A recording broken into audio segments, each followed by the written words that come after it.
Welcome Average Joe Nation from around the globe. Props to you for staying up to date and keeping in the know. Fantasy football, man, very soon you'll reign. The knowledge that these three guys have, man, it is insane. Fantasy football talk, hateful eight, they wear the crown. Hold it down, Pickle, Blackburn, and Trimboli, hold it down. Pulling up to LB Design Studio, we're getting loud. Season 2, headphones on, red light go, break it down.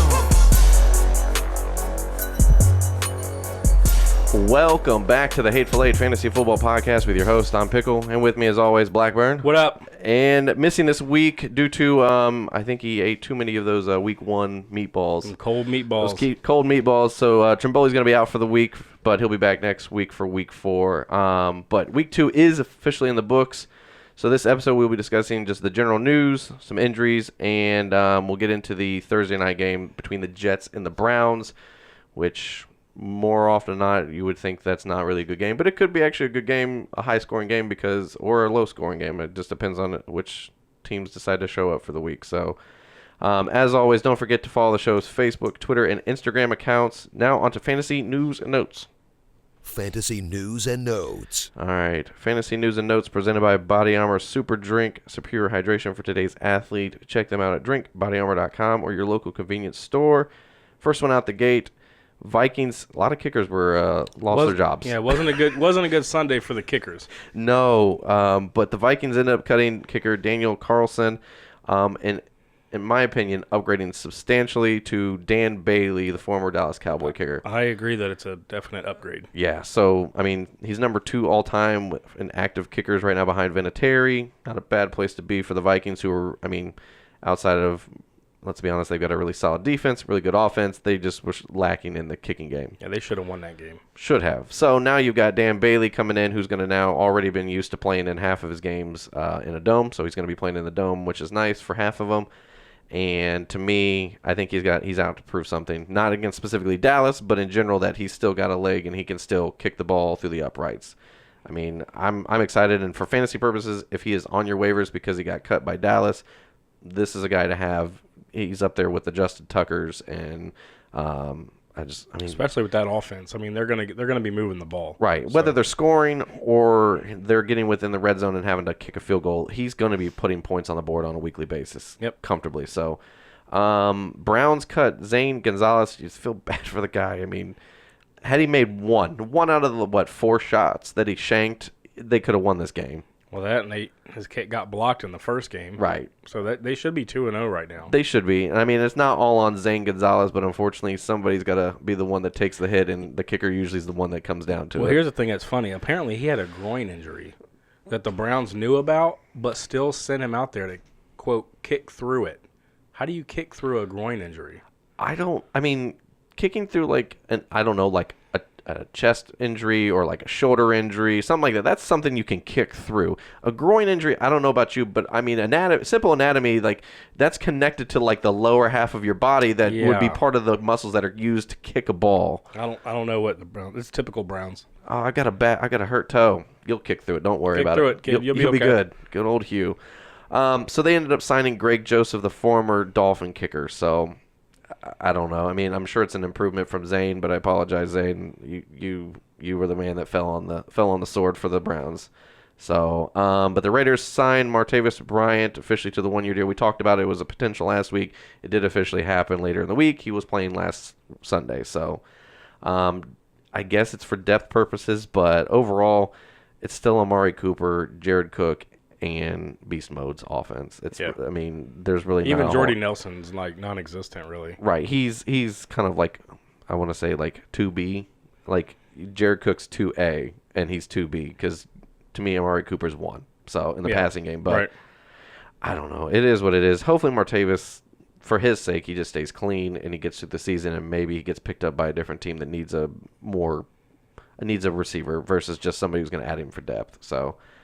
Now the Redskins signed wide receiver Brashad Perriman and Michael Floyd for what I'm guessing is depth as well. Cause I don't know. Their offense looks like trash outside of Chris Thompson and Jordan Reed. I'll be honest. Right. I don't understand, but I don't understand the pickup of these two guys. I don't either. They were in the mix, I read, for the trade for Josh Gordon. Right. That would have been more off. I mean, that would But have been they were nice. only willing to give up like a 6th or 7th round pick. Yeah, I've heard there was a lot of teams that were in the hunt for Josh Gordon, which we'll talk about. But and then the Eagles quarterback Carson Wentz is officially medically cleared, so he will start Week 3. So Nick Foles will go to the bench. To me, this is good for the whole offense overall. Now, Alshon Jeffrey is practicing this week, but everything I'm hearing, it's still another week or two before he's coming back. He's probably not going to So play. Nelson Aguilar's there. Jay Ajayi, He's probably not banged going to up. play. Yeah, so they did re-sign Jordan Matthews. Which gives them a body out there to run routes. Right. He generally knows the organization. But so. it's going to be the Nelson Aguilar and Zach Ertz show. It is. Zach Ertz, to me, who's kind of disappeared on and off with Nick Foles, will finally show back up, and I think you'll get the Zach Ertz that you drafted with Carson Wentz out there. So Corey Clement's another big one to pick up potentially if J.J. does for sure. I mean, if you've got J.J. or you're playing the guy who's got J.J. this week, or you need a stash play for this week specifically, running back-wise, Corey Clement's somebody to pick up and play this week. And from everything I'm hearing, obviously this could change come Sunday morning, but everything that I'm hearing, J.J. is probably not going to play. And Sproles is out too. Sproles is for sure out, so it's him and Smallwood. So, and they got rid of Kenyon Barner to create space for Jordan Matthews. So it is what it is. To me, Corey Clement's the guy to have, and he's shown that he can be an electrifying running back. So why not? Now, the Browns, as we said, traded wide receiver Josh Gordon to the Patriots for a 2019 fifth-round pick. That was the best offer they got. Now, I know that there were other teams out there that offered him. I know the Redskins, like you said, had offered him somewhere in the 6th or 7th round. So did the 49ers. 49ers. Dallas did not want any part of it, which, to me, I think it's smart. for Jerry Jones, for once, I can give him a pat on the back for a roster move that he did not make. The Johnny Manziel one was the first one. This is another one. Well, they brought in Bryce Butler. That was the reason why I think, honestly, that it felt like bringing in Bryce Butler was a better opportunity for their offense than bringing in Josh Gordon, who, to me, any team that he goes to at this point is going to be a project. At the Browns offense, he at least knew the overall offensive style, the plays calling, the schemes. To me, this is good. The fact that Dallas didn't bring him in, I think Jerry didn't want another head case. Honestly, not They don't need it. They don't need anybody else dealing with substance abuse. They've already got a couple guys that they're trying to get back on the field, like Randy Gregory and Irving and everything else that they're trying to deal with. So they don't need another guy in that clubhouse to deal with. But this is great for the Patriots. Now, I will tell you right now, if you are a Josh Gordon owner, it's a high risk, high reward play this week for sure.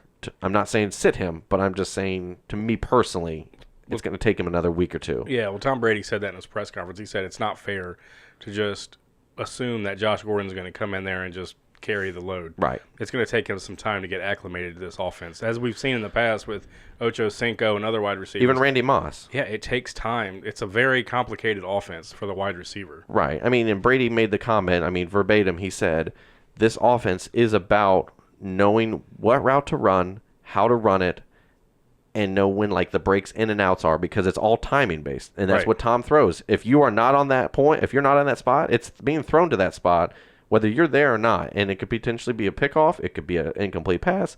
That's just how Tom Brady is. He is very much a spot thrower. He is, I know where my spot is. You're supposed to be running out route. I'm gonna throw it to the out before you break, because I know you can get there if that's the route you're running type Right. thing.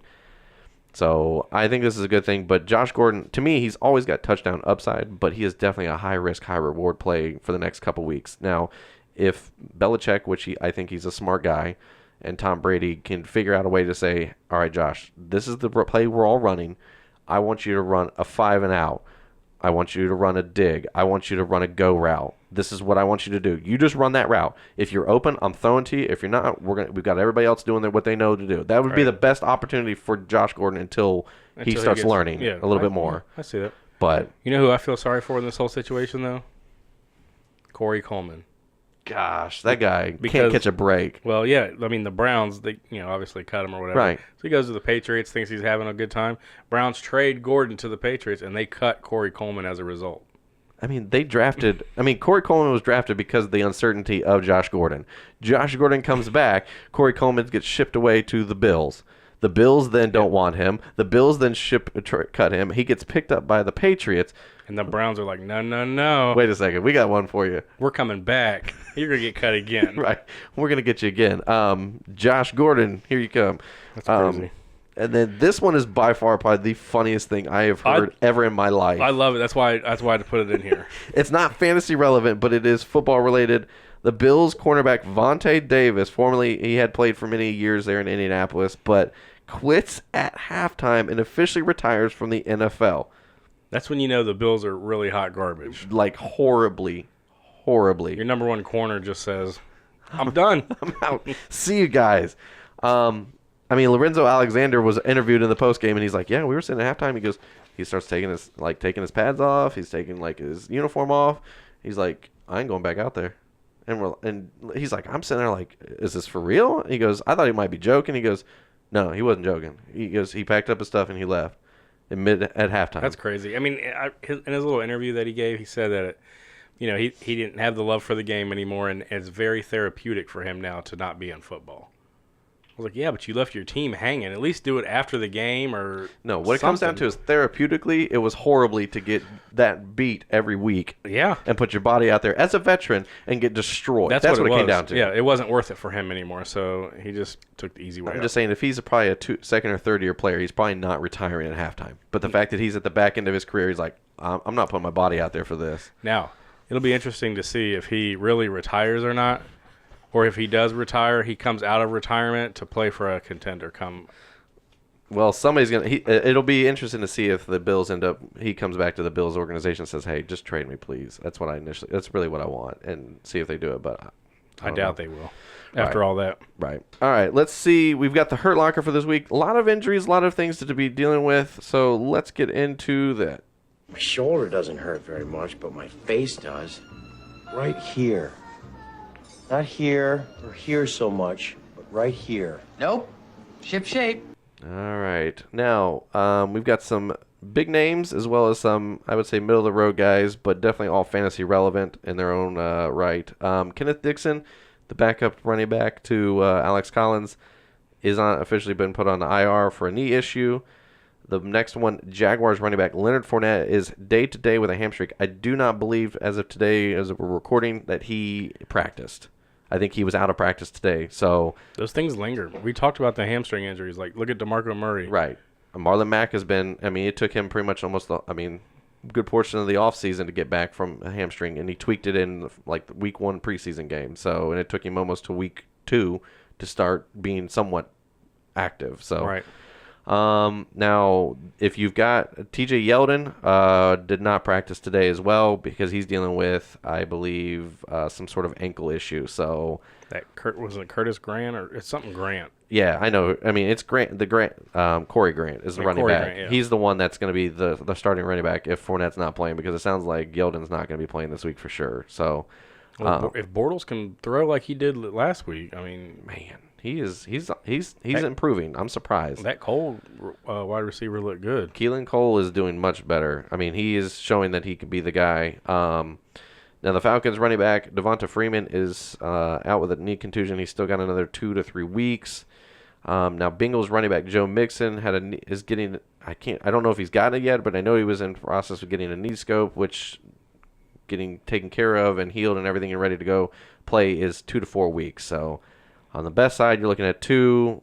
More than likely, you're probably looking at 3 or 4 weeks. So you're looking at about a month time, which is not good for fantasy purposes because more than likely you drafted him as probably your RB1 or RB2. So if Giovanni Bernard's still a free agent, go pick him up, especially in PPR format. Right, and they did sign. The Bengals brought in Thomas Rawls as a fill-in guy now to kind of fall in behind Gio. So we'll see how that goes. Bills running back LaShawn McCoy. Now he's got a cracked.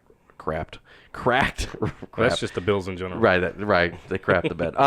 Cracked rib cartilage, which sounds worse than it probably is, but from everything I'm hearing, it's more or less just cracked ribs is what he's dealing with, and which is day to day. However, another issue of the potential or the alleged domestic violence issues have come up on social media. Yeah.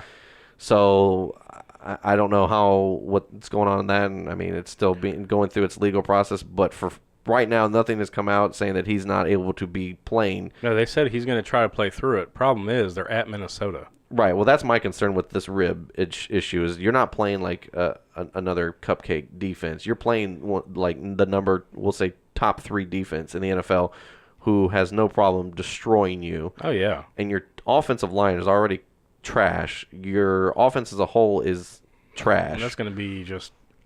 They might have some more people quit at halftime of that one. Maybe LaShawn McCoy will just quit. Now, Dolphins wide receiver Danny Amendola is dealing with a concussion, so he's day-to-day. We'll figure out what's going on with him. But Still in the protocol as of right now. right, Stills is the guy in that offense, it seems like, anyways. Now, Eagles wide receiver Mike Wallace fractured his fibula, so he is out indefinitely, and he's been officially put on the IR, which is why Jordan Matthews was brought in. Now, Cardinals wide receiver Larry Fitzgerald dealing with a hamstring. He went out in the game last week. And They said he's going to try to play through it.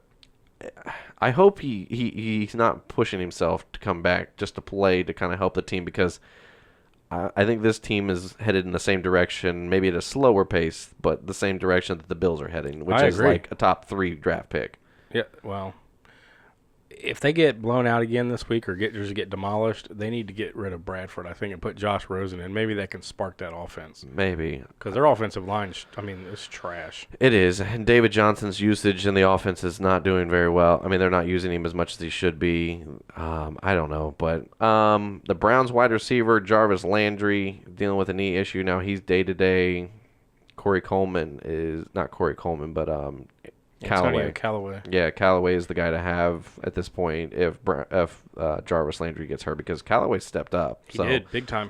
And as long as he's allowed to play, he is the guy to play and potentially your flex. So, now the Rams kicker Greg Zuerlein ended up tweaking or pulling his groin. I never heard officially which, but I know that he injured his groin, and it was during early warm on. up. It was during warm ups. Right, and he tried to give it a go and couldn't go. That's why they were going for 2. Right. So it did help in my game because the guy I played had Greg Zuerlein, who got a fat double zeros across the board. So, Goose egg. but yeah, so a lot of injuries, things you're going to have to that are going to potentially be lingering throughout this weekend and weeks forward. So definitely check the Sunday morning injury reports. Now, Dr. Jesse Morris on the Fantasy Doctors, definitely a guy to look into, and he's somebody that we closely monitor and partnered with and everything for injury purposes. So every Sunday morning, he sends out a tweet with all the injuries of who is and who isn't, who's in, who's not in, and who their immediate backup is. So those are something to definitely look into for sure. But make sure you're following him on Twitter for sure, because he's putting out injury and analyst type stuff every day.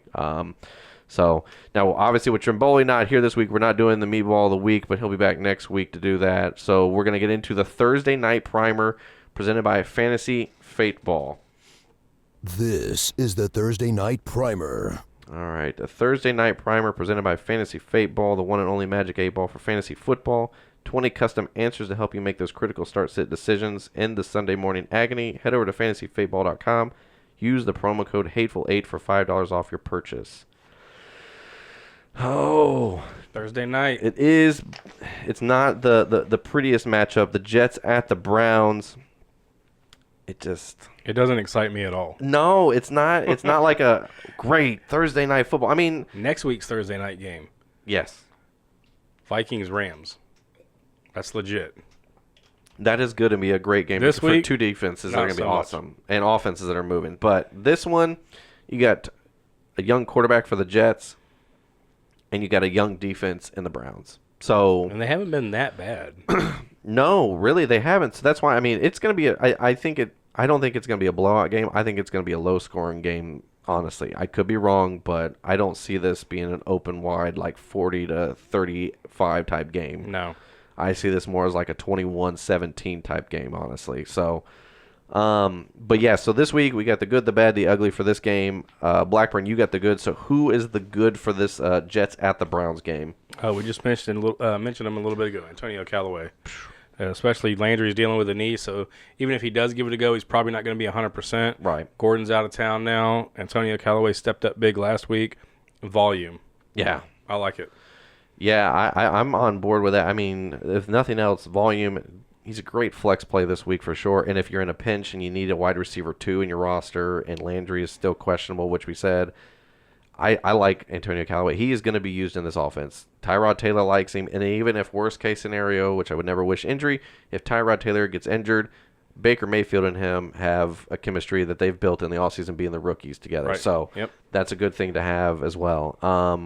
But yeah, Antonio Callaway, volume, if nothing else, is going to be there. And he's shown that he's got athletic ability to catch a ball and make a move and be running down the field for 20, 30 yards, which is what you want to see. Yeah, he's got that deep threat potential. He does. So I like it. I was going to say, I'm on board with this. Now, the bad this week for me, I put the Jets wide receivers as a whole, specifically Robbie Anderson, just because I have a feeling he's going to be on Denzel Ward, and Denzel Ward's done very well this offseason, this whole first 2 weeks, but still, I just think that they're going to put him on Robbie Anderson and pretty much take him away, which is going to be Quincy Enunwa, but I still think that the Browns' defense as a whole is a good defense enough to put pressure on Sam Darnold to create some turnovers. I'm just not a fan of the wide receivers for the Jets this week. Normally, I'm on board with Quincy Enunwa. I'm not saying sit Quincy Enunwa, but be mindful that he's not going to probably have the amount of points that he normally is accustomed to this week. So, and I think Robbie Anderson is going to be shut out. Now, could he score a touchdown, a deep throw that Denzel Ward misses on try to knock it down, or trips and falls? Yes, but I'm just saying on a play-by-play, I think that Denzel basis, yeah. right. I think Denzel Ward's going to pretty much take him away in this game. So, For the go ahead. I was gonna say for the ugly Trimboli, he had Bilal Powell. Now this is mainly in PPR formats. Right. Cleveland's defense ranks 25th against running backs, and last week he had Powell had 5 receptions, 74 yards.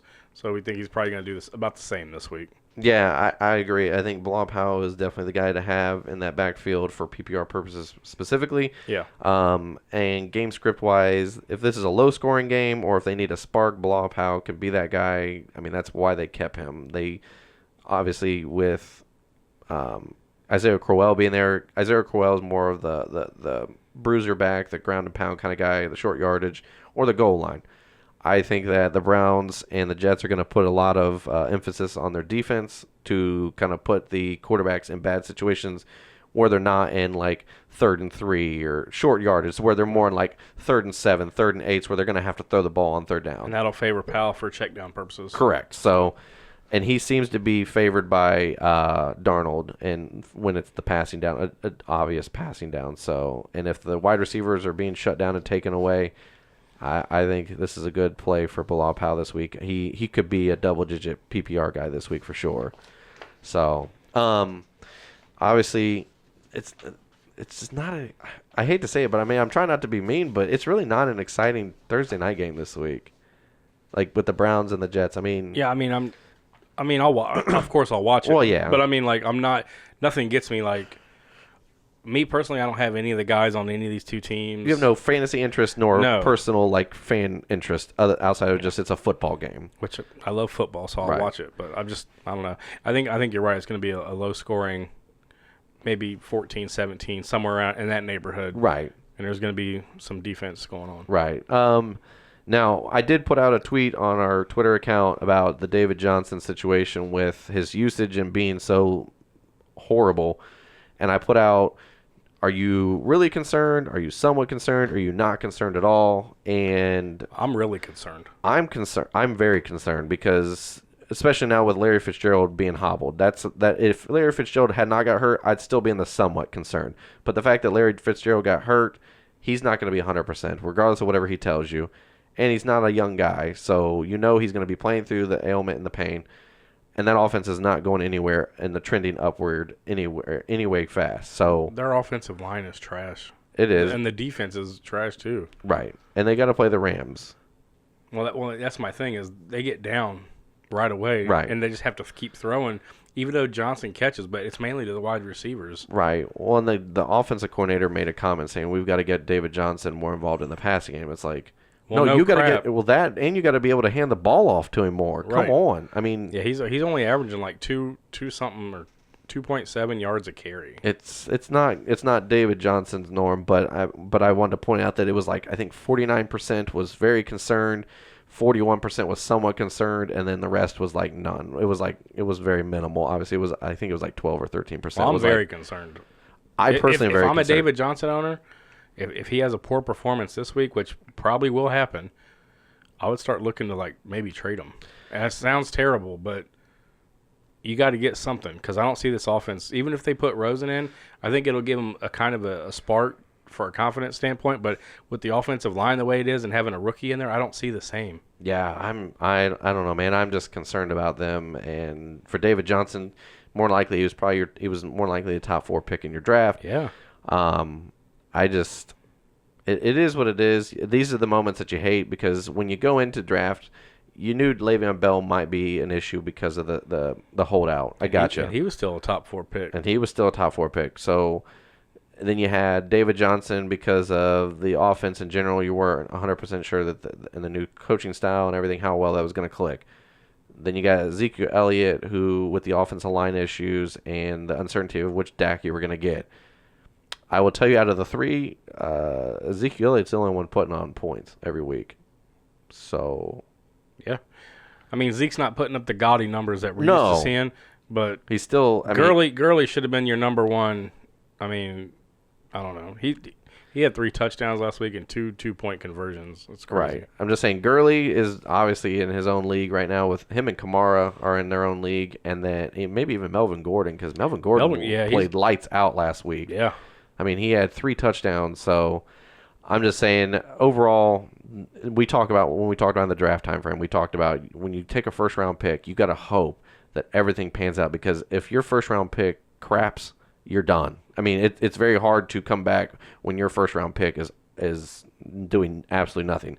Le'Veon Bell has done nothing. He's got 0 points on the season. Hopefully, if you had Bell, you were smart enough to get Connor. Right. So, and if not, then you're looking at somebody, David Johnson, not doing very well right now, and you're probably struggling, and you're probably frantically trying to figure out what to do, because you also, I mean, that's when you talk about moving him, it's gonna suck because if you everybody's gonna know that you're panicking. You're not gonna get the same in return as No. what you should be getting. No.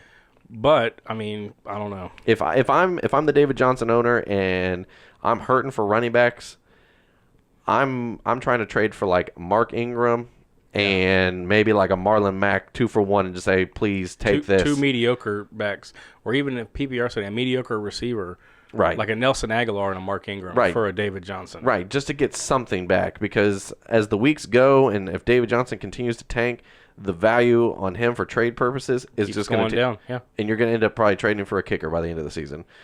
I'm not. Maybe that's a little overstep. Yeah, That's an overstep. But well, I mean, if your guys in your league are smart, you probably won't get to trade him at all. right, these guys are. I mean, in our league right now, if David Johnson was thrown out there, more than likely everybody's going to laugh at first, and then 2, they're going to say, well, here's my 4th best wide receiver, or here's my 4th best running back. You're going to get low ball offers. Yeah.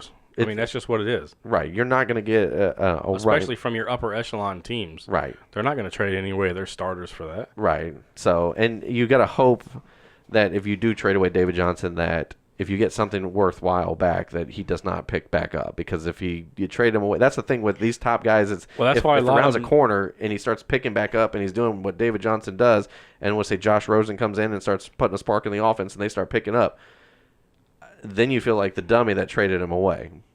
But it's kind of a catch-22. It's like if you trade him away and he does something, then you look like an idiot. If you hold on to him, it's a double-edged sword. And if you don't trade him and he does nothing all year, then you look like the idiot that held on to a guy that never did anything. So I don't know, but anyways, that's all we got for today's episode. We want to say thanks to you guys for tuning into today's show, whether it's through the podcast or the YouTube channel. Please check out our site, thehateful8ff.com, where you can find our weekly in-season articles, whether that's the start sits, the trade talks, waiver wire pickups, and the DFS article as well. And also, we've got an online store, so if you want to buy a t-shirt or a polo, we've got those as well online to purchase. You can follow our personal accounts at jpickleTH8FF, at jblackburnTH8FF, and at ftrimTH8FF. Don't forget to join the Average Joe Nation and support the show via the Patreon tab on the site, where you can get your in-season weekly help. Anything else? No. Thanks for listening, guys. We appreciate it. Yep. Thanks again, and we will see you guys for the Week 3 episode. One more time. There ain't no one like these three. You know you just heard Pickle, Blackburn, and Trimboli. Give the goods talking about nothing but fantasy football. Yeah, it's your year to dominate and to wear that ring. Prepare for the draft and dial in on your craft. Quarterback, the first round is a good choice, you ask? This guy's got first round pick, a favorite? Not so fast.